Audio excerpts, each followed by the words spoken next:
Hello everyone, today I want to diverge slightly into philosophy and have a discussion about consciousness and what makes us us. So this video is part of a series regarding a book called Quasi-human, a scientifically accurate fiction. It's this one. This is a book I authored, which is a fictional story that revolves around human augmentation and the latest advancements in biomechanics. Now, if you're curious to read this book, there is a link up there or in the description of the video. Otherwise, you don't really need to know the book to understand what I'm about to say, so let's just carry on.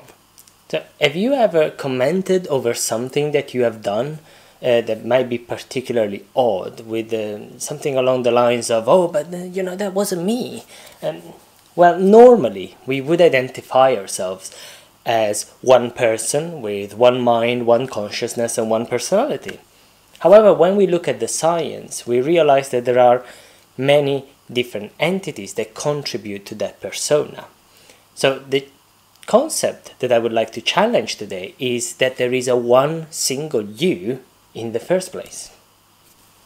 Now, the first thing that we're drawn to think is that we have a unique code called DNA that defines everything that we are, and that we are made of cells, which are Lego bricks of life, sort of. And these cells all contain our DNA. The problem with this is that cells are living things and they behave more as members of a society than actual bricks. As a matter of fact, they continuously eat, reproduce and die, and their role within our organism is not entirely fixed, but it might change depending on necessities.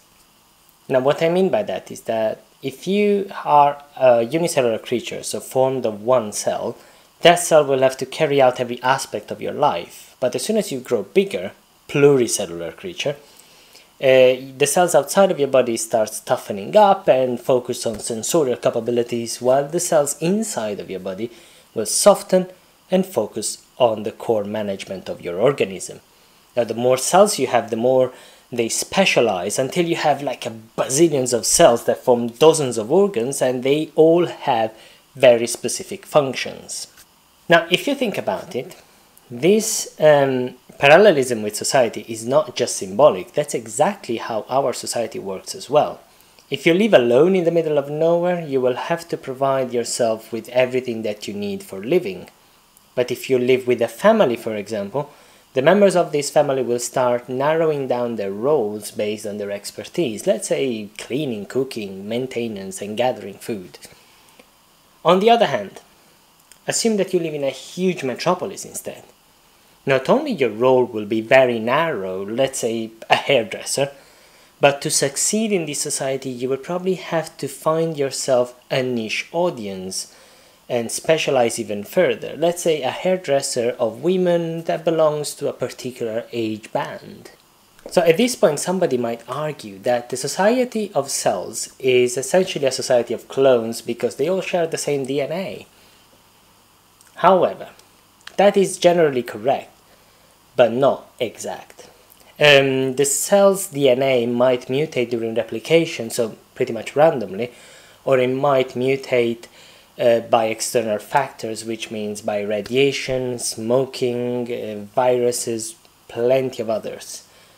But the most important part to understand is that cells with different roles express different parts of our DNA.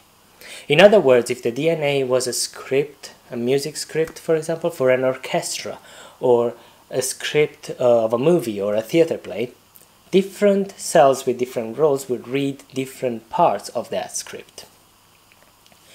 If you want to continue that parallelism with society, you might say that the DNA is the collection of values, history, and culture that we all share, but different members of our society might express those values and culture in completely different ways.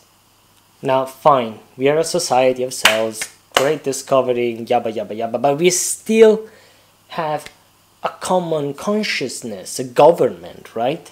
Well, come down with conclusions, because that consciousness is made also by things that are not ours.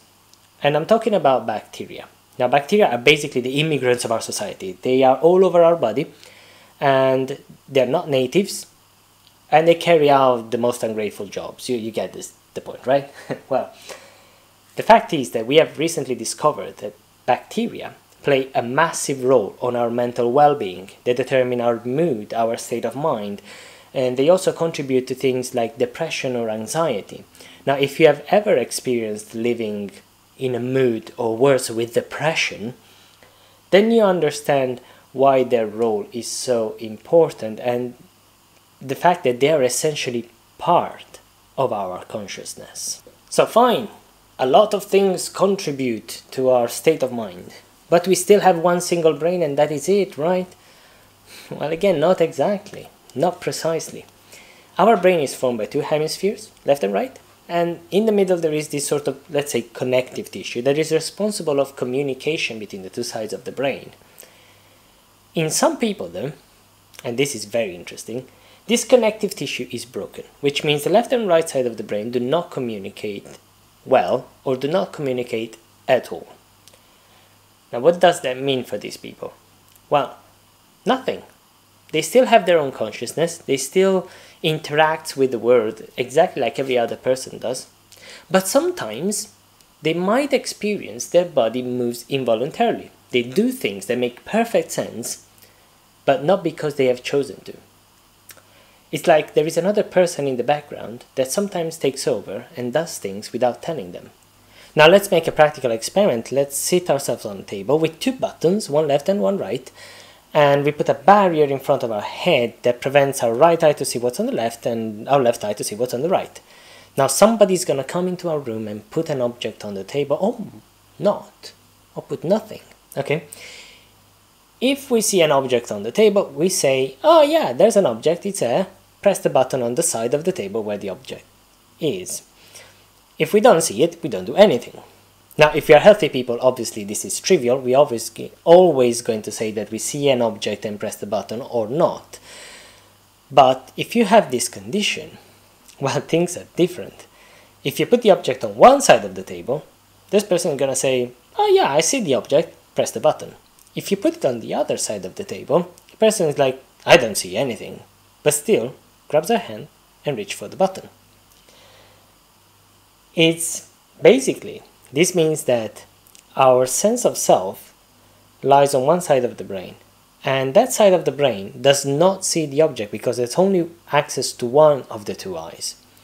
And so we believe we don't see anything, but the other side of the brain sees the object on the table and knows that he has to go for the button when he sees it. So he does it. He grabs our hand, clicks. It's like one side of our brain, the one with our consciousness, has protagonism issues and the other one doesn't. So it goes like, you know what, man, you do your thing, talk to people, interact with the world, I'm just gonna be in the background doing my stuff. So is this a mere philosophical exercise that has no implication with reality? Well, not really. If you understand that there is more of you than what you think you are, that might affect the way you see yourself and the way you interact with other people, the way you judge them and the way you judge yourself as well. Not only. Considering all the things that affect our personality, we might want to add to the discussion how devices affect our consciousness, our personality as well. You might dismiss this argument as a dystopian science fiction assumptions, blah blah blah, but in reality technology is catching up much quicker than what we perceive. A few decades ago a computer was something on our desk that we would turn on a couple of times a day and it could do very little things and we were amazed by that. Today a computer is on the palm of our hands 24/7. He predicts what we want to say, he knows what we buy, he knows our choices, he knows a lot about our personality, sometimes more than what we know of ourselves. And sooner rather than later, this device might be plugged straight into our brain. Now, is this good? Is this bad? Does it have to be good? Does it have to be bad for our consciousness and our personality? Well, I don't know, but I do think we have already all the instruments to discuss this now rather than when it's already happened. So if you enjoyed this discussion and you want to read a sci-fi story that is based on these topics, please consider checking my book, Quasi-Human, a Scientifically Accurate Fiction, If you want to read more about it or you want to purchase the book, there is a link up there and in the description of the video. In the meanwhile, thank you for listening and take care.